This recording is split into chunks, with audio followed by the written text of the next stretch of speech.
देखिए, कोरोना की दूसरी लहर के बाद अब लोगों में तीसरी लहर का खौफ भी है और ऐसा इसलिए है क्योंकि वैज्ञानिकों का मानना यह है कि तीसरी लहर में सबसे ज्यादा खतरा बच्चों पर है। देश में बच्चों के लिए कोरोना की वैक्सीन बनाने की तैयारी भी चल रही है, लेकिन सवाल ये कि बच्चों की वैक्सीन आने से पहले तीसरी लहर आई तो क्या होगा? हम अपने बच्चों को कोरोना से आखिर कैसे बचाएंगे? इस सवाल को बेहद गंभीरता से लेते हुए हमने इन सवालों के जवाब जानने की कोशिश की कि अगर कोरोना में बच्चों पर आफत आई तो देश में इस वक्त उसे लेकर क्या तैयारियां हैं, देखिए।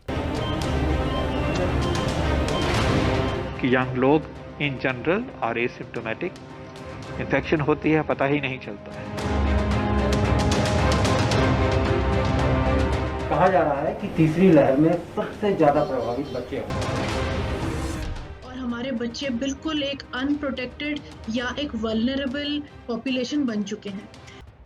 क्या तीसरी लहर से बच्चों को बचाने के लिए तैयार हैं हम? देश में इस वक्त बच्चों के इलाज के लिए क्या इंतजाम है? इस वक्त हर किसी के मन में सिर्फ इसी बात की चिंता है जो आपने इससे पहले नहीं देखी होगी। कोविड की तीसरी लहर की चर्चा चल रही है। कहा जा रहा है कि तीसरी लहर में सबसे ज्यादा प्रभावित बच्चे होंगे। आज हम ये जानने की कोशिश करेंगे कि आपको जो बच्चों के लिए जरूरी इंफ्रास्ट्रक्चर को एक साथ हैंडल कर लें। एबीपी न्यूज संवाददाता इस वक्त आपको जिस जगह पर नजर आ रही है वो बच्चों का आईसीयू है, यानी अस्पताल। उसी तरह बच्चों के लिए अलग आईसीयू होता है। यहाँ सिर्फ बच्चों का इलाज किया जाता है। 1 महीने के बच्चों के लिए नैनो आईसीयू होता है और 1 महीने से 16 साल के बच्चों के लिए पीडियाट्रिक आईसीयू होता है। नहीं पटकन आते हैं। स्ट्रक्चर कितना डिफरेंट होता है बड़ों का चलाते हैं। इंफ्रास्ट्रक्चर तो बिल्कुल डिफरेंट होता है। बच्चों बड़ों के बेड होते हैं, वो बिल्कुल अलग बेड होते हैं, फुल बेड होते हैं। अगर हम इनकी बात करते हैं, आप देख रहे हैं कि नियोनेटल बेड्स हैं, इनको हम वॉर्मर्स बोलते हैं, इंक्यूबेटर्स बोलते हैं। आईसीयू है जिसके अंदर खड़े हुए हैं, ये नियोनेटल बेड है। तो इसके अंदर जो खास बात होती है, बच्चों को हम रखते हैं उसको टेम्परेचर मेंटेन करना बहुत जरूरी होता है। इवन इन्फेक्शन अरे एकदा सांगितलं तुम्हाला कळत नव्हे, किती वेळ सांगायला लागते रे? मम्मीने हाक मारली, मम्माने हाक मारली, हा तो एक तो ये होगा। सारखं किती वेळ सांगायचं तुम्हाला आत्या म्हणून? ऑक्सिजन बात करें। अरे बाबा कंटाळून काय करतोय? बघितलंस ना कोरोनाची तिसरी लाट आहे की नाही, ती लहान मुलांवरती जास्त त्याचा इफेक्ट होणार आहे, माहिती आहे का तुम्हाला? अलग होते हैं, वेंटिलेटर डिफरेंट होते हैं बहुत सारे, उनकी ट्यूबिंग्स डिफरेंट होती हैं, अम्बूज है उनकी जो कैपेसिटी वो बड़े हमें इंटुबेट करना पड़ता है। लेरिंगोस्कोप वगैरह होती हैं, ब्लेड्स होते हैं, उनका साइज छोटा था बड़ों से। अरे केस कापलं म्हणजे काय? कोरोनाचा अटॅक होऊ शकतो ना पार्लर मध्ये बच्चों को जब गेल्यावर, काय करणार? नाही इलाज आपला है तो उसमें डॉक्टरों को बेहद चौकन्ना रहना पड़ता है। अरे बाळांनो, फिरू पण शकत नाही आपण, बाहेर जायचं नाही म्हणतो। सायकल आता थोडे दिवस आहे, तिसरी लाट कमी झाली की मग सायकल फिरवा, ओके? अरे मी काय सांगतो तुम्हाला, गेटच्या बाहेरच जायचं नाही। जर समजा कोरोनाचं इन्फेक्शन झालं तर आज तुम्हाला परिस्थिती माहिती आहे कोल्हापुरातली। कोल्हापूरमध्ये ऑक्सिजन बेड्स नाही आहेत, रेमडेसिवीर इंजेक्शन्स मिळत नाहीये, व्हेंटिलेटर मिळत नाही। किती मोठा प्रॉब्लेम माहिती आहे का तुम्हाला? त्यात आणि ब्लॅक म्युकरचा पण प्रॉब्लेम सुरू झाला नवीन। आणि काय तुम्ही बाहेर खेळायचं लावलंय? गप घरात बसा, बघू शांतपणे नवीन काहीतरी खेळ खेळत बसा तिकडे। चला जाऊन तिकडे कोपऱ्यात बसा, काहीतरी लुडो खेळा, सापशिडी खेळा, दुसरा कुठला तरी खेळ करा, घरातला खेळ। तो हमारे पास जो काही पण करा ना।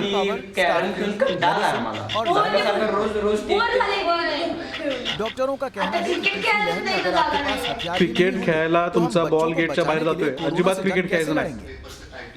अगर तीसरी लहर मी सांगितलं ना तुम्हाला, सापशिडी बसून खेळा, कॅरम खेळा, चेस खेळा। उसकी कितनी शॉर्टेज त्याला ऑप्शन नाही आहे। जोपर्यंत तिसरी लाट कमी होत नाही तोपर्यंत तुम्ही घरातच बसलं पाहिजे। कळलं काय? इंटेंसिव केयर लेवल 2 लेवल 3 तीन तरह के होते हैं। तो लेवल 3 और लेवल 2 तो बहुत बड़े।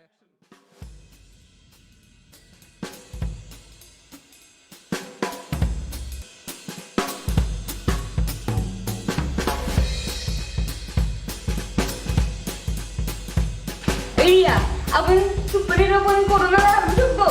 अरे हो, इथे चांगली आयडिया आहे। हो,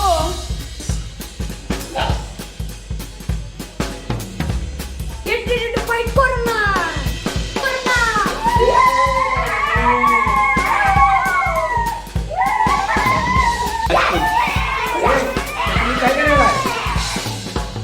लेट्स फाइट कोरोना।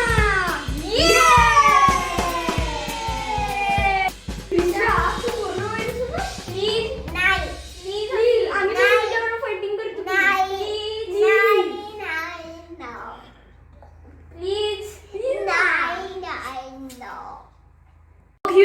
तू होणार काय कोरोना व्हायरस?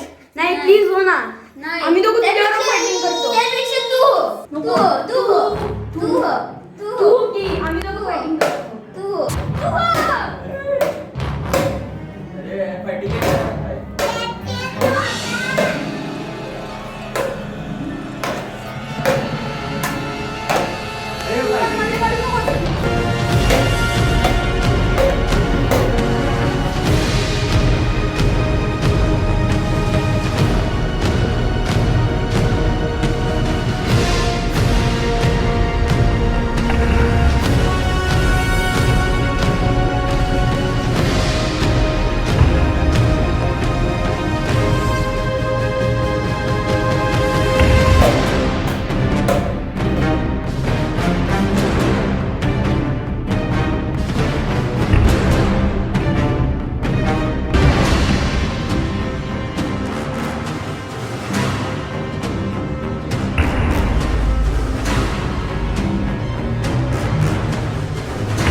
फायटिंग थांबा तुमची.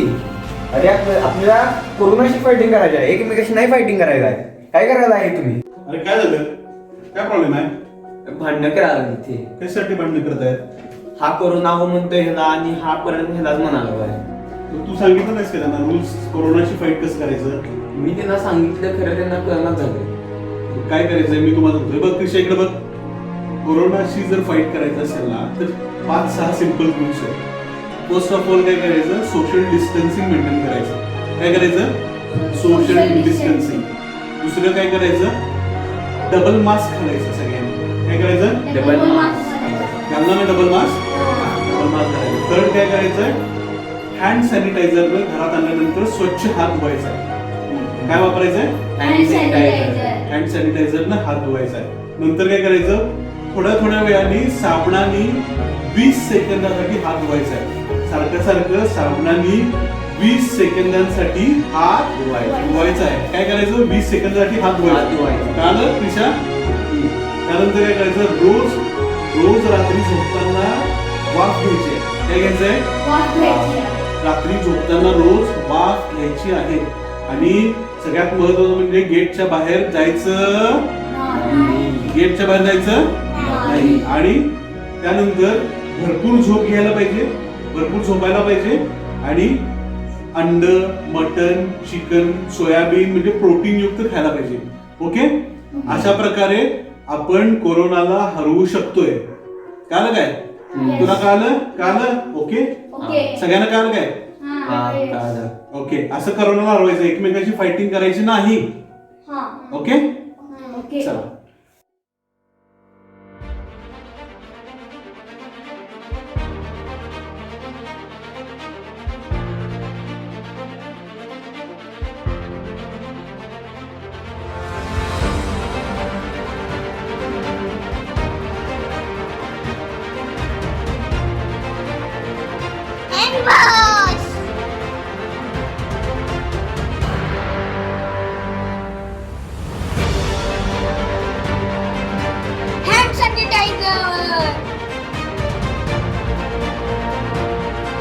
Vaccination.